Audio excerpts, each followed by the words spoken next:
1, 2, 3, 4, 5, 6, 7, 8, 9, 10.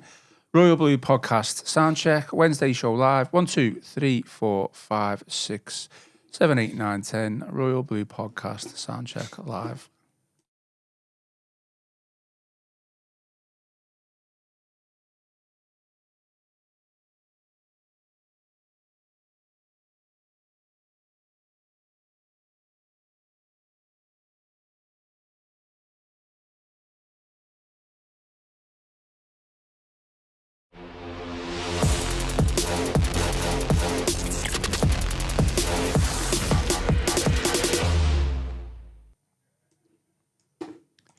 Hello and welcome to the Royal Blue Podcast. It's the Wednesday show. We are live and I am your host, Ian Croll. Joining me in the studio this morning to talk all things Everton, we've got Connor O'Neill. Connor, how are things? All good? All good, Ian. Thank you very much. Yeah, welcome back to the pod. Coming in an hour early before your shift. That is utter dedication. I commend you. Just shows, isn't it? I'm committed to the cause of the Royal Blue Podcast. Exactly. I promise I won't give you any more stick. I've that lost very long. We've also got Tony Scott. Tony, how are things? Okay? How are keeping the emotions in check so far this week? Yeah, so far. There's been one or two wobbles, I will admit. not ashamed to admit that. Looking back through some old photos of Goodison and with me and my lads and family members, etc. And just looking through old photos, even when we've been in the press box and that, it's just been so many memories. They should start off flooding back, and we're going to speak about them in depth shortly. Yeah, absolutely. So this is obviously our second to last live show before the final men's first team game. Got that right? Connor would shout at me if I didn't get that Standards, right. Ian, standards. Terminology. Today's agenda will obviously discuss the decision that Everton had to retain Goodison Park, which is now set to become the home of Everton's women football team. A decision met mostly with positivity from the fan base. We'll get Tony and Connor's thoughts on that, a little brief discussion before we did come on. So interesting to hear what Tony and Connor say. We'll also look ahead to the penultimate game of the Premier League season. Again, now the men's final game at Goodison Park. And we'll also give our usual predictions, scoreline predictions and starting lineup predictions as well. Just a little plug. There's been a slight change in the podcast schedule for the rest of the week. And when I say a slight change, I mean a rather big change. Originally tomorrow's show, so that would have been Thursday the 15th. It was meant to be a special podcast dedicated to the 1985 European Cup Winners' Cup final, 40 years on from Everton's famous win. However, there has been a slight change in plan. Yesterday, Chris Beasley and I went to Goodison Park to interview club captain Seamus Coleman, and that interview will be out as part of the Goodison Park My Home series. And it will be out tomorrow at 11 a.m. So that is Thursday the 15th. So that is on YouTube and all Royal Blue audio platforms. Fear not for anyone wanting to listen or watch the European Cup Winners' Cup final special. We are going to put that out next week. It just won't be on the anniversary. We are set to record that today. Gav Buckland, Chris Beasley and a guest are in the Royal Blue studio this afternoon. Connor, a big fan of Seamus Coleman? I am, yeah. And of his Everton career? Yeah, what a signing, what a player he's been. You know, I know the song goes, isn't it, 60 grand, but you're probably the best pound per pound player probably ever to play in the Premier League in terms of what he's done, for how much he cost, and he's just an all-round decent bloke, isn't he, as well, to go with it, which obviously always makes it a little bit more warm towards him. I think he's been absolutely superb for Everton, and he's someone who you hope, you know, with his career probably coming to the end, if we're being honest now, he's someone you hope that we keep around the football club, because we need more people like him in and around the football club. I mean, Tony, he's been at the club for many years now. I was lucky enough to be there. When I say lucky, I don't know whether that's the right term to use, but I was lucky to be there when Everton played Benfica for Seamus Coleman's debut, and we got absolutely smashed 5-0, I think it was. Mm-hmm. He played left back in his debut, and I guess he's come a long way from that point to be, you know, a fantastic player. You know, changed, one of the players who's kind of changed the game as a right full back in terms of how the football is played, but to become club captain as well. Great honour. Oh yeah, a certain Ruben Annaran played in that game. No way. Seamus Coleman made his debut, in a 5-0 defeat. But yeah, listen, Seamus Coleman, I don't think there's many Evertonians out there that have got a bad word to say about him, not just as a player, not just as a person, just as a captain as well. He's just, as Connor's just alluded to then, he's an all-round good guy. And to captain the football club, you want someone you can hire, you can hold in high esteem, and he ticks a lot of the boxes what you're looking for to captain Everton Football Club. And it's very rare in this day and age that you get a captain that lives in the city. Yeah. And he lives in the city that we share with probably the most successful club in English football, and that's hard. So to share the city with Evertonians that are obviously miserable, going to be miserable for the last 25 years. Going to say. We haven't won a trophy for 30 years, so that says a lot. And to obviously share the city with one of the most successful teams in the country, then obviously we're in their shadow. So it's double difficult. And you look at a lot of the Everton players, they live in Manchester and Cheshire, etc. And James Coleman, he wants to know what Evertonians feel. And he's done that for all his career. And it's very, very rare you'll get that in this day and age. Maybe he just likes the shorter commute. You never know. He might do. No, he's embraced it, hasn't he? And fair play. And I say me and Chris were at Goodison yesterday, and he's just giving up his time for us. Really, really good. So yeah, that interview will be out on, tomorrow, Thursday, the 15th of May at 11 a.m. on all Royal Blue audio platforms. Okay, as always, give us a thumbs up and drop us a like. And if you haven't already, subscribe to the YouTube channel. Support is always greatly appreciated. Get your questions in on the live stream. Get your comments in. I'll read out as many as I can with the time that we have. Connor, briefly, I think it's worth mentioning again, Everton picked up another away win. The 4th away Premier League win under David Moyes. Surprised by the 3-1 win? I was, because I watched it, and the first 44 minutes were utterly dreadful. Like, to the point where... Nearly switched off. Yeah, and... Well, it depends on what you were watching on. Watching the racing on the other channel. Listening no, on I know myself, he's quite well told. Listening on the radio. No, yeah, I mean, I was also following it via the Echo's live blog with Joe and Chris, and they didn't have anything much positive to say as well at the same time. And it did feel a bit like we were on the beach, like, you know, just we've got nothing to play for, and we were just having a nice little sunny day out down in the capital.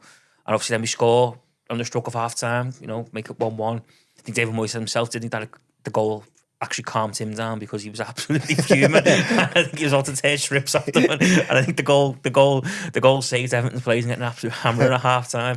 But second half, we were superb. We were just a totally different team to what we watched in the first half. We played on the front foot, we got forward. So, you know, the second goal, Michael Keane, it's a great header, it's a great ball in. The third goal, probably a little bit of luck involved, obviously. Leno. You're never going to give him any credit, are you? But Leno should save it. You know, I can't. You didn't say that for Michalenko's clear deflected goal, did you? Because it's deflections, isn't it? Anyway, the third goes in, and then, you know, we saw the game out quite comfortably. And yeah, it's a huge 3 points because there's a lot said about, you know, we're on the beach and stuff like that. We have been on the beach, haven't we, largely for a couple of weeks now, because it's been quite clear since about March that we weren't going to go down. But, you know, if we can finish that a little bit higher and get more money, it might add to David Moyes' transfer kitty this summer. And, you know, my God, we need to bring some players in. You know, I think the win was good, but I think the first half highlighted that we are very short, and, you know, a squad overall is needed this summer because we are carrying a few passengers.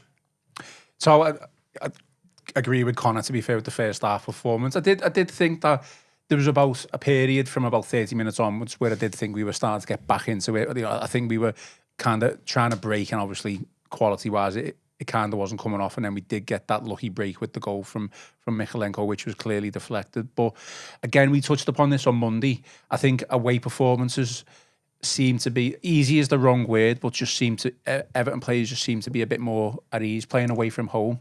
I think it suits the personnel that we've got and the style of football under David Moyes. I think that we've lost 2 games away from home under David Moyes, and they were against Chelsea 1-0 and Liverpool 1-0. There's an argument to say we should have got something out of both of them games. Yeah. So that's a testament to how well he sets the team up away from home, and that's with the personnel he's got.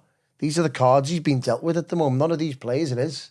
So he's having to play a mismatch of 5 or 6 ex-managers players here, and he's getting the most out of them. Listen, Everton were all over the place, wasn't he, for the first half an hour? And I can see why, obviously, he was ready to let rip at half time. When you bring in Ndiaye in the second half and Dwight McNeil, all of a sudden you can get on the front foot, you can start to create. That's no coincidence. Everton were by far the better side when them two were on the pitch. I think I mentioned it a couple of weeks ago. David Moyes is going to make lots of changes, and I'd be surprised if he he doesn't do it again against Southampton, because this is the perfect scenario. We've worked hard to get in this position. So now's the time to obviously be a little bit flexible. Listen, how many Evertonians, including ourselves, must have looked at that starting lineup on Saturday and thought, right, get your house on Fulham to beat us here. It was just never happening. And all of a sudden, halfway through the game, Everton started to get a little bit of a foothold on it. Wouldn't say dominated, but obviously they were all over the place for the first half hour. And as Connor said, they got the goal. But second half, they took total control of Fulham. And I think what that says to me is that give David Moyes the tools. If he can get results with this squad of players, give him the tools in the summer to push Everton up the table. Okay, well, that is the final word. On Fulham, we will move on. The big news yesterday that Goodison Park's future has been decided. Goodison Park is set to become the home of Everton Women in a move that will retain the club's presence in its historic home. The men's team will play its final game at the Grand Old Lady on Sunday, ending 133 years of footballing heritage before the club moves to Bramley Moor. Connor, I think there was a lot of murmurs and rumours in the build-up to this announcement that this would be the case. But obviously we got the announcement yesterday. What are your thoughts? I think it's a really positive move for the club. I think it's good to see Goodison being kept. It's being kept in its form of what it was always intended to be, and that's a football ground.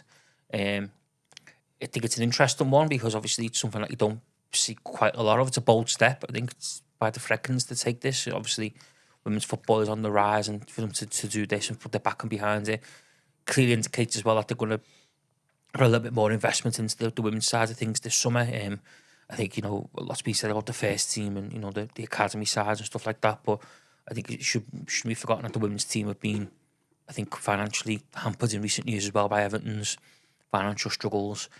Hopefully that is going to change this summer, and I think it's a really positive move. Someone who lives around not far from Goodison, it's nice to know it's going to be restored and kept, and it's going to continue to what it is, what it's meant to be, and that's a football ground. That's the important thing, and I think it's going to be. People always going to have their opinions on it, but I think it's a really positive step for the football club, and to be the first ones, to have a ground like this for the women's team is unprecedented, really, isn't it? And you think of, obviously it's going to be unbelievable for the Everton women's teams play every, but you think 11 other clubs, their players are going to get the chance to come and play one of football's most iconic venues. That's quite special as well. I mean, the timing of it all, does it take anything away from Sunday's game? Just because I've seen a couple of comments, nothing too harsh, but I'll just read out a comment here from Emma, who says, "We had time to announce it, takes the shine off Sunday." Would you agree with that, or would you just say, well, I disagree? No, I think when is a good time to make an announcement. If they would have made it afterwards, everyone would say, well, hang on, well, that's not the last game there. I've been taking photographs, I can go back in. So the club can't win either way, whenever they announce it. I think it's a brilliant idea. And I'm not educated on women's football than some others. And I first went down to watch my niece play football at, she's 8 years of age. She plays football for a little girls team in Jericho Lane. I was expecting about 2 or 3 teams in there. The amount of girls that play football on a Saturday and a Sunday in this city is unbelievable. I don't think people are aware how popular the sport is, football with women and girls. It's an unbelievable. It's honest. It's on the rise. And I stood back and I thought, and when I took a step back yesterday and I thought, right, hang on, I made up Goodison because I don't want to see Goodison Park demolished. I love it to see remodernised. We'd all love that. You don't want to see a Highbury set of flats. You don't want to see Upton Park a flat like that. You want to see Goodison. Like I was made up obviously with the project that you were trying to do in terms of like a community feel around it. But now they're going to keep it as a footballing stadium, and it just won't be for women's as well. You'll probably see the under-23s playing there as well. And what a great idea that is. So from my childhood, my obviously inspiration was to try and play at Goodison Park. That was to try and become an Everton player, try and play at Goodison Park. Now you're going to see loads of girls and loads of women now. That's their aim now. They'll get the chance to play at Goodison Park. They were playing St Helens. Was that where Liverpool were playing? They were playing Walton Old Park. That's not a dream. The dream now, for any inspiring girl that wants to play football now, I want to play for Everton at Goodison Park. The idols that have obviously been worshipped on that pitch, I think it's a fantastic idea. And when I spoke to my little niece yesterday, I said, do you know what, you've got a dream now, go and play at Goodison. And she was like, wow, she's got that dream. How old's your niece then? She's 8. So you're looking at like, say, what, 15, 20 years, when if she obviously pursues that career. Yeah. Like that's what the Freakins are thinking, aren't they? Yeah. Long term, these youngsters, they know how popular the game is, as you've just mentioned. Like you say, there's a goal there. You can go and play at Goodison Park, historic Goodison Park. It's not just a decision for now. It's a decision for 20, 30 years down the line. Of course it is. It's not going to be for the next 18 months, is it? It's not. It's going to be over the years and years and years. And when Everton are signing women and the girls for the football club, what a better catchment and there for you. You want to play at Goodison? Yeah. Look at that. And it's an inspiration decision, isn't it? Because it gives people inspiration to, you know, and it gives the women's game the respect it deserves, because I don't think we always see that in this country. I don't think the women's game gets the credit it deserves at times either.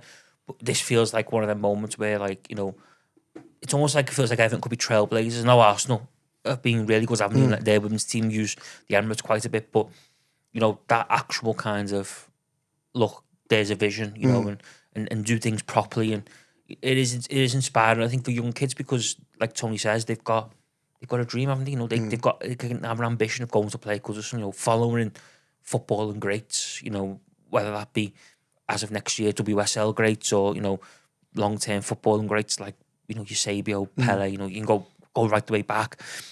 It can be achieved, and that's the biggest thing, isn't it? You gotta have dreams and aspirations that can be achieved. Course, yeah. And this, you know, if you want to go and play for Everton Women at Goodison Park, that's a dream and an ambition that you can achieve. Absolutely, and I think we were just talking before, and financially as well, it's probably beneficial for the club.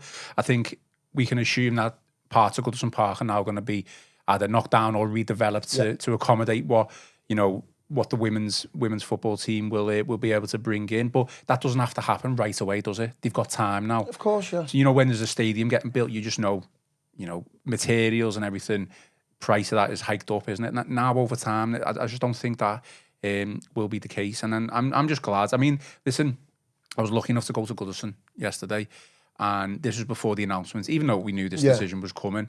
But it was kind of the calm before the storm. Do you know what I mean? It was obviously the fellas were cutting the grass. There was people lurking around, but it was just quiet. I went up the back of the park end, took a few pictures, and just sat there and kind of like a bit of quiet reflection. And it was just nice just to kind of just know that Goodison's in good hands, and it's not just going to turn into a block of flats, you know, that sort of thing as well. So and it's also as well, isn't it? Because, you know, Goodison is a place where it brings people together, whether, you know, you go with your dad or your granddad or your uncle or your brother or whoever. And obviously, you know, within that time, people lose the person who they go the match with most, or, like, you know, went the match with as a youngster, and, you know, you go back, and it's probably the one thing that, you know, keeps their memory alive, because it's that one place that you go to all the time. And it's good that, you know, obviously this is something new, going to Bramley Moor Dock, and things are going to change. You know, match day routines are going to change, aren't they, for people, you know, obviously no longer going to the same place and stuff like that. But I think it's good that, you know, people will have that ability to go back to Goodison Park and almost rekindle their memories that they've got, you know, that, you know, if people, you know, for instance, I actually got my dad, and he's no longer here, but you can go back and you can have that moment where you'll think, you know, God, the memories will come flooding back. You don't have to go all the time. You could go back once every 6 months, once every year, but you've got that ability to go back and remember them good times that you had, or, you know, in my case, with my dad's bad times, because we watched some absolute dross over the years. but you've got that ability, and it's not, you're not just going to walk past in 5 years and it's a block of flats, and you think, God, you know, all the memories that I had now, and now look at it, 4 apartment blocks or 10 houses. You've got that ability to go back and sit there, like you said there, sit there and take stuff in and think, you know, and also as well, you know, it's the legacy, isn't it? Because, you know, you could end up having, like I say, you know, you could end up having kids yourself, and you could take them back one day and be like, oh, this is where I used to come with my dad, you know what I mean? And you have them, that chance to have their memories and create that legacy. And that's what it should be about. It should be about legacy, because, you know, Goodison is a powerful place, and it brings people together. And it brings people together like no other, because, like I say there, some of the dross, I think, which we can all safely say we've seen some dross over the years, but you always go back. You know, I've watched Everton as a young kid be hammered at home 4-1 by West Brom, and it was dour. But you bet the next home game we went back, and it's the only thing you do in life, isn't it? Because if you went to pictures and it was terrible, you wouldn't go back the next week. If you went to a restaurant and it was bad, you wouldn't go back. But no matter what you get served up, you went back, because it's that one place. And I think that's why it's important to create that legacy. And like I say, it'll extend so much further, because, you know, in 10, 15 years, people who went to match with their own dads or their granddads can take their own kids and say, oh, this is where I used to come with my, that new stadium that new shiny stadium on the banks, the Mersey's great. This is where I used to come with my dad, or we sat behind this goal, or we done this, and that's what's important. It's about legacy. It's about making sure that legacy stays on and lives, and it doesn't just get reduced to a block of flats or some houses because there's no legacy there. It just becomes a forgettable moment then. I think what Connor said there is absolutely spot on. It is about legacy. It's about doing what's right. And even I went through Goodison this week with my lads, and he was saying to me, Dad, who's obviously with the timeline, who's Bob Latchford, who's Alec Young, and I was giving him, and I was telling him what they were about, and I go, how many goals did he get? He got 30 that season, and I was telling him what he was going. So imagine if that was to get flattened in 18 months' time, 2 years, these questions wouldn't be getting asked. We wouldn't be able to pass this legacy on. Because there's nothing around Bramley Moor like that at the minute, is there? There's nothing. And I alluded to, obviously, me and Niece before. Imagine this weekend at girls' football matches, how many conversations are going to be getting had now? There's Goodison. There's your dream now, girl. Go and make it. Go make it as a professional football. Go and play for Everton and go and play at one of the most iconic footballing stadiums on the planet. There's your dream. And it's memories, isn't it? Because like Toe says there, young kids coming through, they go past, or they might still have the chance to go in. Well, they will have the chance to go in because they can go watch WSL matches, and you have that ability to recall moments. Because if we're being honest, it's going to take years for that to happen with Bramley Moor. It's going to take years for people to have memories, to have games in mind. And like I say, Goodison, there's some great moments, there's some not so great moments. I'm sure we all felt physically sick as we watched Bournemouth versus Everton on the last day of the season at half time when it was 0-0 and Leicester were winning 1-0. Not the highlight it was, but it's going to take years, isn't it, to build up that memory bank with Bramley Moor. And like I say, it'll even take time for people to adapt to change, because change is good in life. You've got to change, you've got to evolve. But you can also take time to adapt to change. And, you see it now, I know loads of fellas who go for a pint before the match and they can't agree where they're going to go, or they're going into town afterwards because it's a whole new world. But the fact that old world that everyone's lived in and soaked up for so long, and, people have made, how many walks down Goodison Road, or, Walton Lane and stuff like that. The fact that that's all going to remain and people will be able to just walk past and take it in, or go to a game and take it in, I think is quite special. And I think fair play to the Frecken group for doing what they've done, because it does ensure that Goodison Park's legacy lives on in the best way possible. One thing, just a final one, for me, I think what it does as well, I think there's been a lot of Evertonians. We're quite fortunate to go to Goodison on a weekly basis. There's been a lot of Evertonians all around the world that haven't been and had the chance to go over these past 18 months, 2 years. And they've been looking, obviously, to go, I want to go there so much for this. They're going to get the chance. They're going to get the chance to see now Goodison, do you know what I mean? They get the chance to go, whether it's to take the grandson or the granddaughter, whatever it may be, they're going to sit there and they're going to be reminiscing to their family members, going, this is where I used to come years ago. You think, as a football club, and, if you're from out, like Tony says there, if you're from out of town, or you're coming in from abroad, or, and you're an international supporter, and, you're coming in for a game next season at Bramley Moor, because obviously increased capacity means there should be more scope for people to get tickets for games. Yeah. What a double header that could be if Everton are playing at home on Bramley Moor on a Saturday, and the women's team are Goodison on a Sunday. What a double header that is if you're coming in for the first time, and you almost get to see the new and the old, don't you? You get the chance to go and visit the new shiny stadium on the banks of the Mersey. That's unbelievable, and we're all going to probably fall in love with. But you can also take that step down memory lane and go and follow in the footsteps of millions of others before you who've gone to Goodison and take a game in here. I think that's a huge step in the right direction as well. I think you've touched on my point. I mean, there's so many business reasons why this is a positive move. For me personally, you've, Tony, been lucky enough to take your lad to Goodison for a game. I had a bit of a panic. I've obviously got two kids, one's 5 and one's 2. Maybe slightly too young to go to an actual match.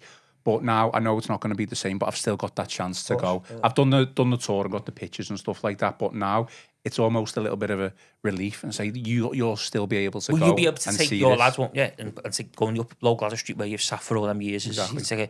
And say, this is where Daddy and his mate sat, or this is where this is where where I watched all these games over the years. This is where Daddy abused the referee. So you do abuse the referee. Don't let Joe Rimmer you say that. And do you know importantly, but everyone forgot about as well, the statues there.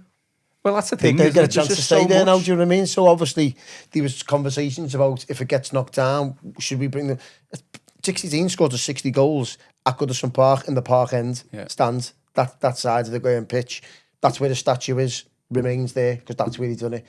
Kendall Ball and Harvey, the only Trinity, they grace Goodison Park, let them stay there. So when anyone, that's it's about legacy. When anyone comes to Goodison Park, now they go, right, who's that? Like my son did this week, who's Bob Latchford, who's Alec Young, then you can pass that legacy on. That's what it's about. And it's about not forgetting about the history. Yeah. I think as well, there's a lot of people questioning, well, the women's team don't get a big attendance, but we know they have in the past. But Goodison's fairly accessible to where it is. Do you know what I mean? We know the under-21s are no longer going to be playing in Southport.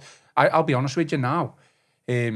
Where I live, I think if the under-21s are going to be having a match midweek, I'd more than happy go to Goodison Park, and I bet you there's hundreds, if not thousands, who would think the same, thinking, I'm not going to go to Southport, I'll go to Goodison and watch it. Yeah. So naturally, I think, certainly over the course of the next 12 to 18 months, attendances might rise for both the women's and the youth team matches. So, but I guess it's just, I think as well, also, space? like, it also as well, we use the word legacy, but it's also as well, like, fellas who've drank for X amount of years on County Road before matches, obviously probably we're no longer going to be able to do that because things are going to change in terms of travel logistics and stuff like that, getting something more dark. But you could literally have a reunion, couldn't you? Every year, pick one game, one WSL game, and all of you meet up in the same pub that you drank in all them years. Connor's already got a plan by the No, time. but it's true though, isn't it? Yeah. And like that, this is what's important, isn't it? It is legacy, and it's them memories, and it's that nostalgia, and change is good, and it's a whole new dawn for the football club that's going to be around the corner. But you can't forget where you've come from, can you? And you can't forget the past, and you've got to bottle up what we've got at Goodison, because like I say, we have been served up some dross over the years, but it's How also. many times has he said but that? it's also though. Jesus It's Christ. also though one of the reasons why we're still a Premier League football club. If we're all being honest, you look at them 2 years, Palace and Bournemouth, the fans, Goodison Road pulled everyone over the line, didn't they? And you can't, you got to bottle that up and take it with you. I think you're right as well. Just another point, the surrounding area, everyone's worried about what's going to happen to that. County Road obviously being one of them. Hopefully this will help it to an extent. I guess so. With it not being the actual final game, it's the men's final game, it's still going to be a huge celebration on Sunday, still going to be largely emotional. Whether or not you plan to go again in the future, some people might think that's it, I'm done, I'm not going to go to Goodison again, because that's what they've been working towards it in the mind, and psychologically that's what they want to do. But yeah, big celebration on Sunday. Yeah, we're going to a party on Sunday instead of a wake, aren't we? That's what what it looks like now, doesn't it? Because obviously we were all thinking they're going, I'm not going to step foot in here. And listen, large majority of us probably will never step foot back in Goodison Park again. Some will, some won't. But in terms of supporting the men's first team, we're all going to the Bramley Moore Stadium. So will be the last time we'll be watching the men's first team at Goodison Park, and it's just brought us so many memories. They'll all start flooding back. I'm sure they will. I think it's going to be one big carnival atmosphere on Sunday. I really do. Whereas I was thinking beforehand, I think everyone's going to be like a little bit down in the dumps, going, "Oh my God, this is just going to be the end of Goodison. I'm not going to be able to watch this anymore or see Goodison anymore." And everyone was kind of dreading it. Now, I think there's going to be a little bit of a carnival atmosphere now that we'll go, give it one big, massive send-off. Listen, what's going to happen after the game? We're all obviously, there's question marks over that, but I think pre-match, post-match, I think everyone's just got to enjoy and embrace Goodison Park for the memories it's given us. Okay, moving on. Well, it's kind of sticking with the stadium, but moving on slightly. So, former Everton owner Farhad Moshiri was interviewed by Sky Sports and Alan Myers recently, and it was aired in a documentary this past week. He made some interesting comments ahead of the men's final game at Goodison Park. I'll read 2 segments out and then ask the lads for the reaction. So one of the segments and one of the quotes that he said was, "My biggest sadness is not to have attended more games. I wish I'd been able to, but I was constrained by work. I have no regrets. The fact that we put the stadium together, and remember 20 years before, they tried. Somebody had to launch themselves into it, and we did." Any standout from those comments, Connor, for you? I mean, what I will say, I'll ask you, were you a little bit disappointed and annoyed about the comment where he says, "I wish I'd been able to, but I was constrained by work. I mean, he's the owner of Everton Football Club. Should that not be his priority? You don't know what's been going on in his life, do you? And what his focus has been on. It's, only he knows why he couldn't attend more games and what was more pressing at the time than attending matches. Look, I think Moshiri's got massive flaws, as he's the owner of Everton. Made a lot of wrong calls, listens to a lot of wrong people. But the one thing that he will always be remembered for, and Everton fans probably should be grateful for, is the fact that he managed to get that stadium built. Because of that is why we're having these conversations now about Goodison Park's legacy. And I think this is where we can get bogged. We're going to get bogged down just because in the nostalgia and the kind of end of an era feeling that's going to be at Goodison. But a bright blue future does await Everton. It's a stadium that they had to move to. It's a project that they had to get over the line because, as far as himself, there's been plenty of other failed projects and things that never really. There's been talk, but nothing's ever come to fruition. Obviously, the King's Dock is the big one, isn't it? That people always, talk about. That was a missed opportunity. Everton had an opportunity; they had to take it. Farhad Moshiri helped deliver that opportunity, and I think for that, Everton fans should be grateful. And apart from, I think now it's just time to move on. Like I say, thank him for the opportunity he gave Everton in terms of being able to move football club. It's got to be an acknowledgement that he made a lot of wrong calls. Made a lot of wrong decisions, listened to the wrong people, but now it's time to move on and look to the future. I'll read this other quote out, so, and I will ask your reaction from both of you. But another one, he says, the fact we have the Freakin Group, good custodians, the stadium, this is our best chance to bridge the gap. Our fans have suffered too long. This is our chance, our platform to overcome years of frustration. I'm hoping I could have been the catalyst for this. Do you credit him for the stadium? Because obviously Connor said that he's made a lot of bad decisions which have culminated in the football club effectively being relegated from the Premier League, going further beyond that, maybe even going into administration. There was murmurs and rumours of that. The stadium to an extent, the new stadium to an extent has almost killed the football club. However, we are through hopefully what is the worst of it with new owners. But question is, do you credit him for any of it or all of it? You credit him for the stadium and getting the wheels in motion. But if it gets outweighed by the negative around him, because he says there about custodians and the Freakin Group, the same man was about to sell to 777. Do you know what I mean? Honestly, he ran the club into the ground. And I don't mean no bones about that. He did. Everton fans have had to go through so much over the past 5 or 6 years, and mainly a lot of it has been to his bad management and bad running of a football club. 2 points deductions, having to sell our best players every single season. And for him to say, I wish I had gone to Goodison Park a lot more. Well, he had 4 or 5 years too. He's a billionaire. He can do what he wants. It's just lies. He's honest. Everton are where they are right now, and they've been at the foot of the table for 5 or 6 years, and mainly is because of him making bad decisions, bad managers' appointments, listening to stupid agents. That's why we're in this mess. Well, we've been in this mess. We've come through the rest of it. But it's so easy to forget the mess that we've been in. Everton fans protesting with the Premier League. It's all been down to how the football club's been run from top to bottom. On the list is endless. Honestly, it really, really is. But one thing you can say about him, he had the money. He doesn't have to know how to run a football club. And that was the biggest fall from him. Is there an argument then to say, based on the first quote where he says he wish he'd kind of been to more games, but... He's a billionaire. He can go where he wants. So, just playing devil's advocate, is there an argument to say that he needed a more hands-on approach, or was he too hands-on?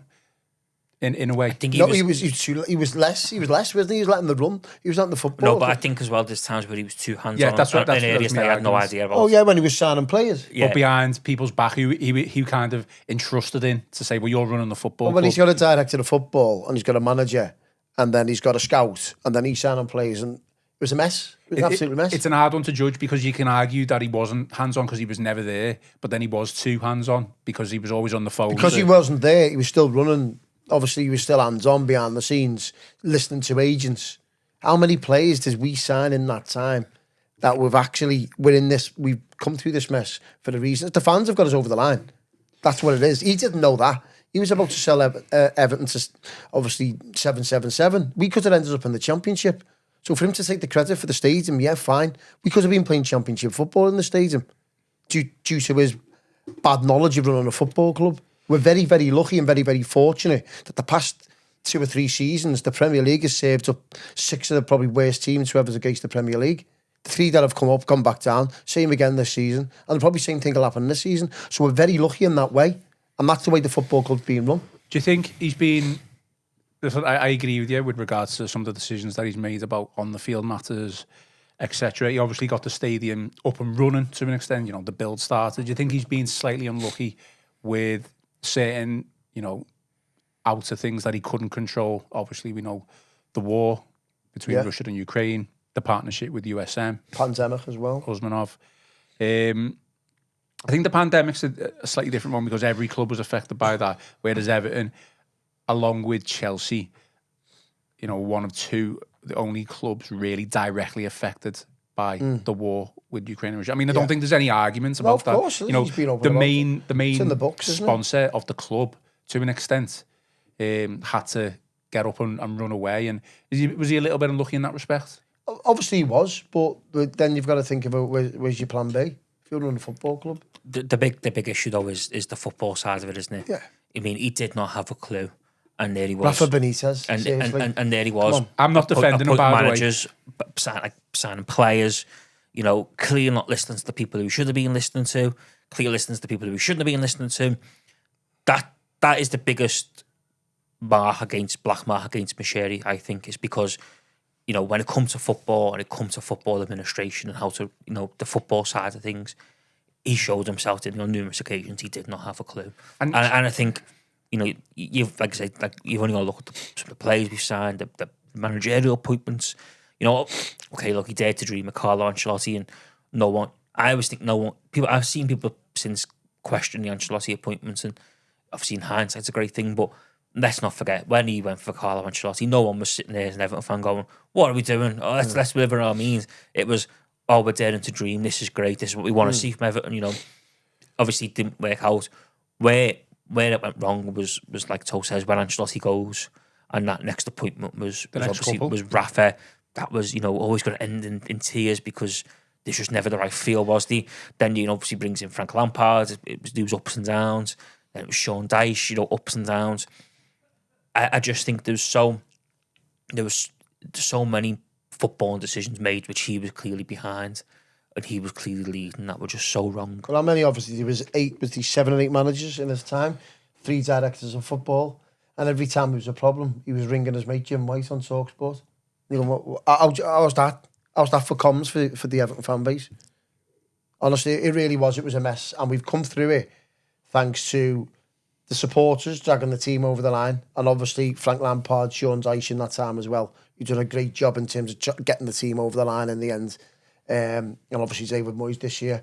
So yeah, I think he's been I think 90% of his time has been at Everton Football Club has been probably a disaster, and we've been in this mess because of him. I mean, interestingly, you mentioned when Carlo Ancelotti came in, and I think we all know that Moyes was on the verge of signing for the club. I don't think if Moyes had come in then, he would have been put in a situation to flourish. I don't think it potentially would have lasted, because I know Carlo had I think he'd have put his head with Farhad Moshiri quite a lot. Yeah. Because I don't think there's any way on... Absolutely. There's no way on earth David Moyes would have sat there and allowed Farhad Moshiri to sign Well, he clashed with the West Ham owners quite a lot, didn't I he? don't think it would have ended well with Moyes. So in a way, I'm not saying some of the decisions that he's made, but in hindsight, it's a little bit lucky now that we've got Moyes back when we've got him. But yeah, I mean, definitely, like I say, I think, you know, I think he would have butted heads quite a lot with Moshiri, because I think he just wouldn't have been having Moshiri's takes and what he wants to do. And, you know, you think, don't you, if that would have transpired, you suspect Bill Kenwright would have been playing the middleman, because you suspect David Moyes would have been on the phone to him a fair bit going, Bill, what the hell is going on? Why is this happening? Why does he want him? And, you know, you are right, we are quite lucky. But like I say, I think the Ancelotti stuff, I don't think people can criticise Moshiri for that, because I think everyone dared to dream at that point, and no one was sat there going, oh, but what about this? It was, oh my God, we're getting a Champions League winning manager, one of football's greats, to manage Everton Football Club. This is it, you know what I mean? And you can't fault his ambition. That's one thing you couldn't fault his ambition. But there's no how to run a football club. It was a shambles. I know, but I could have ambition. I could say, I'm going to do all this, I'm going to do all that. And I think as well with the problem with Farhad was that he mastered the art, didn't he, of being able to say the wrong thing at the wrong time. And I don't think he ever really delivered many messages where you went, oh, that's really good, Farhad, thanks for that. You know, the famous interview when he said, you know, we need a forward, we will sign a forward. We didn't sign a forward. You know, the other interview with Jim White when he was it like Another One Bites the Dust or something was playing in the background, and you know there was just so many kinds of like, you know, interviews, and you know, with the West Ham one after the time when we lost at West Ham and Lampard was under massive pressure, and he got doorstopped by Sky outside, and he said it's not my decision, and said, well, whose decision is it then? You know, like it's just that they just I mean he just had the ability to say the wrong thing at the wrong time. I can't remember the players Everton signed at the time of the transfer window, but I know Yannick Bolasie was one of them. And I asked him, like, what's your thoughts on these, like, 4 signs? And he said, these are our Fab 4. Yeah, and it was in response to Liverpool, wasn't it? That was the worst. I knew straight away then, huge red flag, and this is, I mean, that was in the very early stages, wasn't it? There was the Lukaku stuff as well, wasn't he, around the contract? It was the witch doctor or something like that as well he come out with. I mean, one of the biggest for me was when, obviously, the war broke out between Russia and Ukraine, and we've got USM plastered all over Goodison Park, and I think this might have been a couple of days later, actually, when the sanctions were starting to come in. No one from the club could get in touch with Farhad. No one could find them. We need a decision from the owner, but no one could find them. And I think that there's an argument to say, well, he needs to be hands-on in certain aspects and hands-off in the other aspects. I think that's probably to sum it up. I know, like, I mean, I'm reading it at the minute, so, and I don't want to say too much because it's a really good read. People should buy it. Obviously, Big Dunk's book is out at the minute, and led to believe there's some interesting chapters towards the end on Farhad. Everton under Farhad, yeah. Which again just highlights, I think, the man had no clue. And there he was making the decisions as if he didn't have a clue. As I said, we said like 90% of the negative stuff around him. The 10% is obviously the Bramley-Moore Stadium to get the wheels in motion for that. Yeah, I mean, but surely, I would the last point on this, but surely, you know, I'm not a businessman and or anything like that, but there was other ways of going about it, of getting this stadium. There's qualified accountants as well. Was there though? Because we don't know, do we? Like we don't like. And but it almost killed the club though. It genuinely did. Probably had obviously USM ready to pay big bucks for naming rights to the stadium, and it fell down. And he thought, "What do we do here now? What do we do here?" Get 777 to pay for it. Exactly. Well, obviously they were just like loan firm, wasn't he? Maybe he was a genius all along, and he knew. A flawed genius. Genius. Okay, a comment here from the Blues. Thanks for bringing all this trauma up, lads, just as I was starting to forget about it. I still love Southampton. Should we welcome him back at any point if he wants to come back, whether that was final game or Bramley-Moore, obviously? But if he couldn't come here when he was in charge of the football club, I don't see no reason why he wants to come back all of a sudden now. I wouldn't be against him coming back. I don't think it's time to move on, isn't it? You know, you can take him for a pint down County Road. Yeah. I'm more than happy to, as long as he gets his ball out and gets the round in.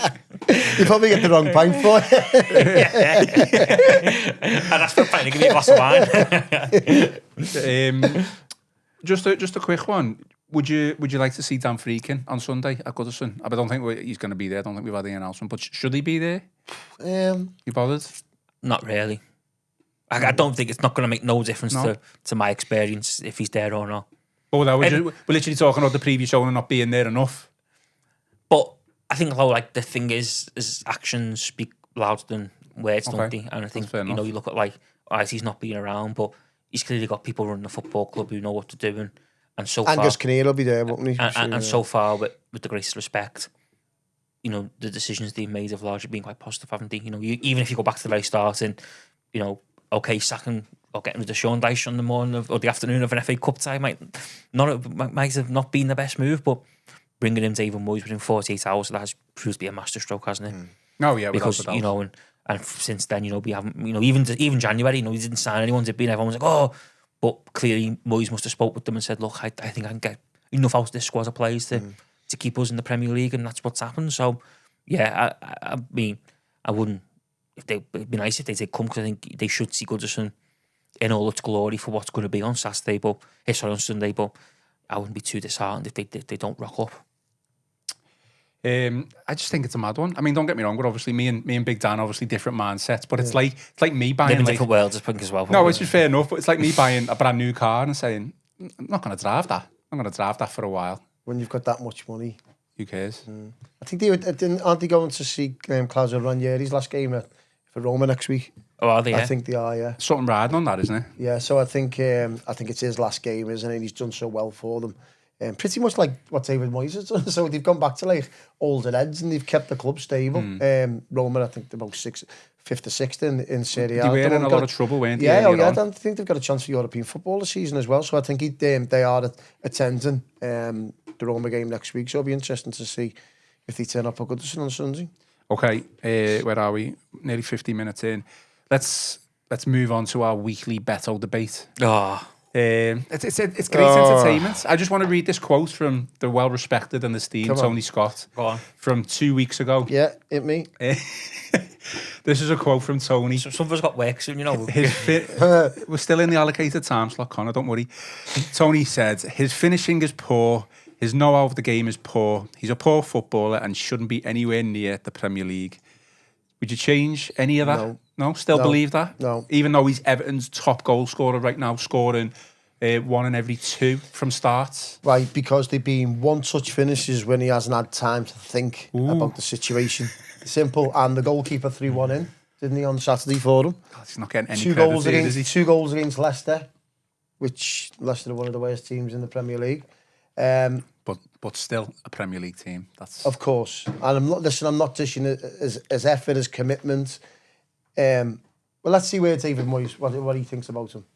Let's see what he thinks about him. Interesting that you bring that up. One thing I was going to say, this is speaking from what Joe Thomas has written. There was belief that David Moyes really didn't like Beto. And I think you can understand why. However, he has scored a couple of goals. He's had a bit of a dodgy patch and then he's come back. There's now belief that Moyes does like him, according to Joe, and that he can work with what he's got with Beto. That doesn't mean to say that we're not going to sign a striker, but it just means that we may not look to sell him. I'll be completely honest. If we look to sell him to any rival Premier League club, no matter what the fee, unless it's something ridiculous, I think it would be a silly decision. I think Leeds. I think, and I will praise him here. I think you can't knock his attitude. Don't hate yourself. No one ever has done. No. I mean, in the last few weeks, because it must be quite tough when you sat there and after Chelsea, Moyes hung him out to dry, didn't he? When he said about he's got to do better, he's got to hold the ball up because he obviously gave the ball away for the goal. Then on the Ipswich game, Didn't exactly the same against Ipswich. No, but David Moyes then sits there in his press conference and talks about how great Liam Delap is and how he'd be interested in signing him, and and he's been terrible since. And how basically, of course we'd be interested for him. In that Calvert-Lewin's interview where it basically says like, I actually wouldn't mind staying at this place next year. I'm not against staying at, re-signing a new contract, etc. So for Beto to sit there and listen to all this, as well as being linked with moves away, because everyone's like now putting two and two together and going, well, Calvert-Lewin could stay. Moyes wants Liam Delap. You've got no future. For him to do what he's done in recent weeks, I think fair play to him, because like I say, I think it must be, can't be easy as a forward or, as a player, and you sat there and your manager's hung it out to dry 1 week. The following week he then sits there and talks about how great the opposition centre forward is that day, who's, of course, Everton to be interested in him. He's a great young forward. I think you got to give him credit for that kind of the spirit and the attitude he showed, and I think that maybe is perhaps why David Moyes is taking a fondness to him, because he likes his attitude and he likes what he's seeing. And I think Moyes is big on attitudes, isn't he? You look at a lot of Everton players over the years, perhaps lacking ability, but they always had the right attitude and that bit of spirit. And I think, even the West Ham teams that were successful with, they probably had players who had the right attitude and spirit over ability. And I think he does like that, and he has a tendency to want that in his squad. So you can maybe see why he's now judging Beto a little bit differently than what he was perhaps a few weeks ago. I'll bring you back in. So I just find it mad that you say stuff like, well, he's only scored one-touch goals. He scored against teams who aren't as good. I think you can challenge that. He scored against Liverpool. A couple of others. He also missed a one-on-one against Liverpool. Which is fine. I get that. But Haaland misses chances as well, doesn't he? Salah misses chances. Salah probably misses more than he scores. Salah and Haaland can trap a ball. I think this is my point, though. Hang on. This is my point. 3-4 months ago, even the past 12 months, we've gone from not wanting a striker to hold up the ball to we need a goal scorer. Now we've seemingly got someone who's scoring goals. I'm not saying he's going to be a prolific goal scorer, but we've got someone who's scoring goals. Now we're going back to, well, we need someone who's got a good first touch. We need someone he scores 8 goals. Okay, but look at the stats. He played 25 games or something this season, 30 games. Well, a lot of them have been substitute appearances. He started the last 4 or 5 months, hasn't he, since Calvert-Lewin's been injured? Yeah, and he's scored quite a few goals. Okay, would you want him playing up front for Everton in the Bramley Moore next season? Ideally, if you think he is, we're not getting well, that top 10. No, it's not a clear and black and white answer, though, is it? It's fair enough you just to ask that question, but it depends who we can get in. If we can get the lap in, that's fine. He's not good enough for us. That's my argument. He's not good enough for us. He may be for someone else, but he's not good enough for us. If we have Beto playing up front for Everton next season, starting Premier League games, we will not break into that top 10. I challenge that he's not good enough. I think he's definitely got something. I don't know what it is, but he's scoring goals. He's got something, but he's not the levels that we want. Do we want to sit there in 16th, 13th for the next 5 or 6 years? We don't do it. So we want to break into the top 10. Just Beto getting any top 10 teams at the moment. He doesn't. We want to break into that team. And that's the argument. You made a perfect comparison. I sat next to Connor against Ipswich, and the ball within like 10 seconds, and this was after the Chelsea game, which Moyes hung him out to dry. And the ball literally got fizzed into his feet, and it was like hitting a tennis ball against the wall. It just comes straight back. And ironically, it went to Delap. The ball bounced to Delap. Delap gets the ball, drops the shoulder, and gets his team about 25 yards up the pitch and forces a corner. I think you said it to me, Connor. Said, there's the difference there. So the ball gets played into your centre forward. The difference for what, though? Because when as a midfielder... For Beto, so the example is if you're a midfielder playing for whoever it is, doesn't matter at any level. If you're a midfielder, you straight away get the ball, look off your centre forward, pin the ball to him, hold the ball up, get us 10 yards up the pitch. That's what centre forwards do. I couldn't care less if it's like he couldn't hold the ball up or has a poor first touch as long as he scores goals. But he's not. That's my argument. So if you're scoring 8 goals a season, goals. Well, he's scored 8. He's not scoring 18. Yeah, but he hasn't really. He's only really come in February properly. Hasn't he? He only started playing full-time February since Moyes came in. No, he's been playing all season. Not starting. How much have you paid for him? Listen. I just think it's really harsh for you to say that he's not a Premier League footballer. He quite clearly can do a job for a Premier League team. There's a lot worse strikers out there than Beto. He can score 8 goals. That's it. You're just focusing on the 8 goals. He scored more than 8 goals. Because as an Evertonian, I want better. It's better than anything Calvert-Lewin's done this season. Well, Calvert-Lewin's been missing for 5 or 6 months. That's my point. So Beto's the same. He hasn't really played as started but as much. You asked the Everton players, if you ever to speak to them one-to-one, who would they rather have in the Everton team? Calvert-Lewin or Beto? I think you get a straightforward answer. You'd have to ask them. I would prefer a goal scorer, just knowing that, well, he's definitely going to get one today. Is he though? That's the problem. All right, well, he's going to get in a good opportunity to get a chance, and more often than not, I'd say since he's come in, he's scored. I know he's missed a couple. He's missed a lot of one-on-ones as well. No one misses many one-on-ones than he's just... It's a laugh. Like, had a dreadful game against us, against Ipswich. There was a point where he was... But why aren't Man United trying to sign Beto then? I'm not saying that. What I'm saying is I don't think you should be surprised if he's there next season. Listen, I think it'd be a great option to have as a third choice striker next season, but that is about it. To be continued. Yeah. Never going to go away, this debate, isn't it? No, it's never. It'll never go away until we sell him. Yeah, but even then he'll go to Leeds and start scoring. You'll be sitting on your high horse. Come back to him, I told you. As soon as we sell him, you and Tony will be down County Road. With Farhad. Yeah. Okay, we'll finish off now. Just a quick one, I'm going to put you on the spot because I don't think you're not going to be on a pod again before obviously Goodison's final men's game. Best ever match you've been to at Goodison and best ever goal you've seen. Sorry, I put you on the spot there. Do you need one time to think? No, fine. 2005, Manchester United, 1-0, Duncan Ferguson. Best match. Atmosphere, incredible. Everton and Liverpool were both going for 4th place in the Champions League that year. Liverpool travelled down to Portsmouth, if I remember rightly. Theirs was a 7:45 kick-off. They were fully expecting Everton to get turned over against Man United that night. That United side had world-class talent. And when I say world-class, Van Nistelrooy, Rooney, Cristiano Ronaldo, Paul Scholes, Gary Neville, Rio Ferdinand, Gabriel Hines, the list, it was just world-class, that team. And Everton had the likes of David Weir, Kevin Kilbane, Lee Carsley, Tim Cahill, Marcus Spence, and if only they had Beto. The performance Everton put on that night was just, it's why you go to Goodison, it's why you watch Everton, it's why you support Everton.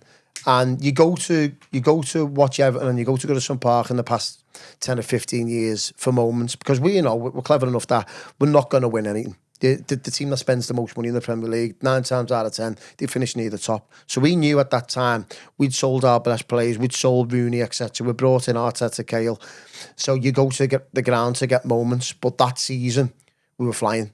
Finished well. We got fourth in the end, and that was the game that night under the lights at Goodison. I remember walking out with my brother, walking down Carisbrooke Road, and I thought, wow, I think we're gonna do some way to top that game. Some way. Atmosphere was incredible. And I remember just before Arteta got the free kick to swing it in for Duncan's winner, I remember like 2 minutes before that, like Kevin Kilbane chased the ball down, then Marcus Spence chased the ball down, and the noise was incredible. God.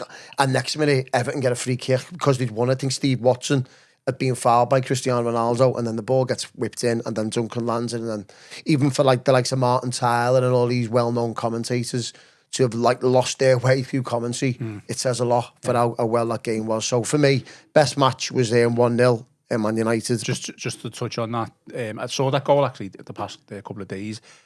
Seen it so many times anyway, and I was in the lower Gladders, but the limbs in the lower Gladders from when, as soon as that goes in, I don't think obviously we've seen it a couple of times, but that was special. It was. I was in there with my brother that night.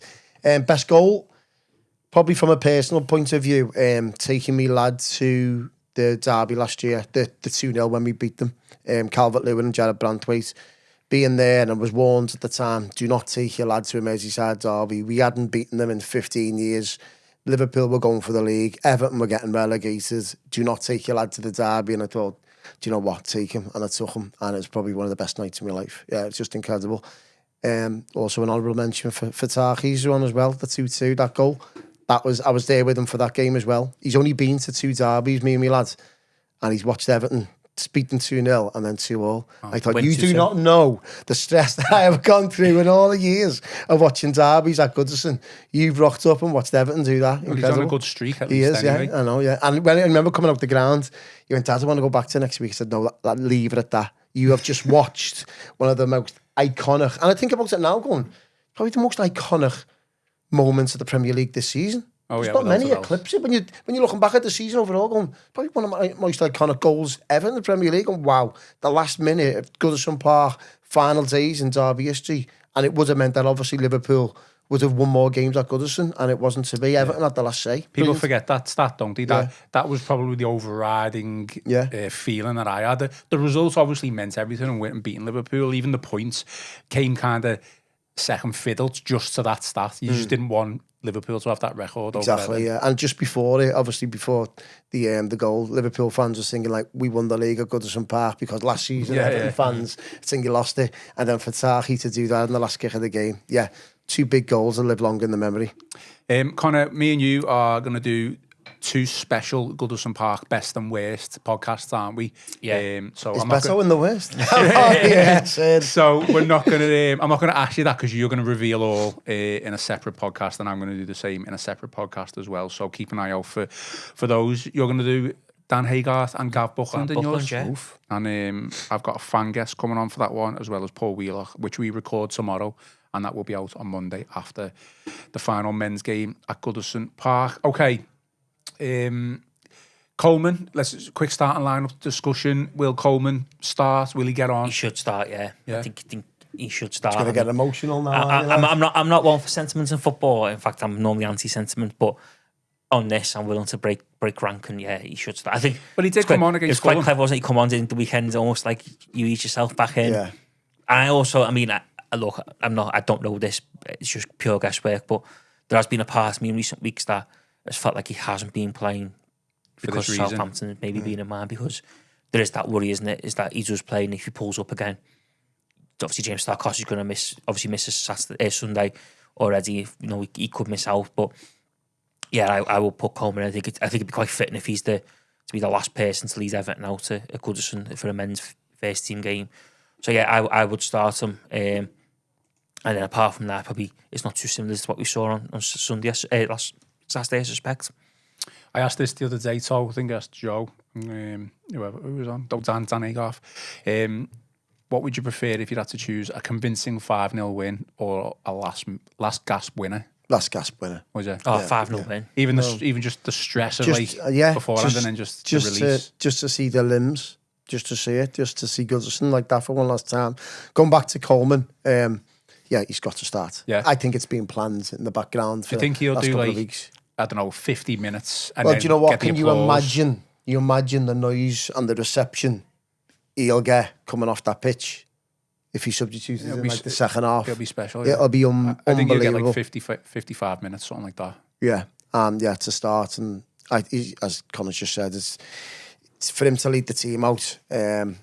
Last one at Goodison for him, and the first team, that'll be incredible. And to obviously substitute him in the second half just to get that appreciation. We don't know what's going to happen with him. He could retire. We don't know. I think he'll be a big part of Everton, whatever happens in the summer. He needs to stay on the football club in whatever capacity. He's been a massive part of us go on the match. He's been just a massive part of Everton Football Club. He represents the club well. And it'll be a sad day for him watching him at Goodison Park for the last time Sunday, sorry. Well, you've already given your score predictions away. If you think it's a last gasp winner, I don't think it is. I don't think it is. I do think we'll beat them comprehensively. I think when the coach, the squad, the players, and the managers, and obviously the backroom staff see that coach welcome on Sunday, I don't think David Moyes will need to do any team talk. They'll obviously go down past the souvenir shop, down Goodison Road. I just think it's going to be an incredible noise, incredible sea of blue. And I don't think David Moyes will have to do any conversations in terms of what's being said in that dressing room. I think they'll just come out absolutely pumped up for it, and they'll walk all over Southampton. They can just watch your live stream. That no one will be able to watch because we won't get a signal. Because Goodison's great, but we all know what the signal's like around there. Exactly, I know. But crowds of people rock up, everything goes to pot in the world of signal. What are you saying? Scoreline? I think we'll win quite convincingly. I think it's got all the makings to be a special afternoon. I think we'll win 3-0. Will he be a tear in the eye? What do you mean after the final whistle? Yeah. Oh, absolutely. Yeah. I'm just, I guess because we know that we could potentially go back now, but it's for me, it's kind of walking in through the turnstile. Like, I'm going to get like shivers, but then walking out. You know, after that hour, that final time from the game. It's more of a thing, isn't it, as well? You know, you obviously got a season ticket, and the people you sit around, you won't be the last time you sit round them, isn't it? You know what I mean? And stuff like that, isn't it? You know, people who you've been seeing at the match for, 30 years. You know, you won't see them up if you have Bramley Moors, everyone's in different parts of the ground, aren't they? Stuff, things have changed up. So, there's that feel, isn't it, of, that same person you might pass every day, or that same steak pie that you buy, all the rituals that everyone has when they go to football matches. I think during the game, a lot of Evertonians will, I'm just obviously speaking on behalf of myself, when I'm sitting there watching the game, and I know that we've just been speaking about the game in depth, you'll be looking at parts of the stadium where you've sat and who you're with. So I'll remember like sitting in the park end with my dad and my brother for the Dan Gosling game. Remember sitting in the Bullens for me and my lads for the Everton Merseyside derby this season. So all these things will start flooding back throughout the years, and you just be sitting there. You'll probably be welling up. You will. There's no doubt about it. It's going to be a very, very emotional day for everyone at the football club. One word answer, or two if it means two. Best stand to sit in for you? For sheer atmosphere and what Goodison Park represents, it's got to be the Gladys Street, hasn't it? It's got to be. It's just an either upper or lower, or lower. I'd say lower. Yeah. I've been very, very fortunate. I'd say lower. I sat in the lower. First time I've been as a fan this season was the derby, the Tarkowski one. I sat in the low Gladys Street, and yeah, it was incredible. And I was made up, to be honest with you, to get in there one last time, because obviously it massively helped by the moments and stuff, but because you don't realise how. Well, it does epitomise everything. That's like the bear pit, everyone on top of each other. It is. That's what it's all about. And no stands shows that up more than the Gladys Street. Sorry, I've got a prediction. That's how Kendall said, suck the ball in. Yeah. Absolutely. I'm sure we'll try to do that on Sunday. We've got a prediction here from Terry Dachtal. So his prediction is Beto scores and removes his shirt, and on his vest it says, "I love Ian Croll." He runs off shouting, "This is for you, Ian, we did it." Now, if he does do that, my word. He can come on the pod and we'll kick you two off, I tell you. Okay, any final thoughts before we do head off? No, just I think everyone needs to strap themselves in for what's going to be an emotional few days. Absolutely. Okay, keep an eye out for the interview tomorrow with Seamus Coleman. Friday, we are back with another live show, the last Royal Blue podcasts before the final men's game at Goodison Park. Please remember to give us a like and subscribe to the channel if you haven't already, and drop us some 5-star reviews on Apple and Spotify. I've been Ian Croll, joined by Conor O'Neill and Tony Scott, and this has been the Royal Blue Podcast.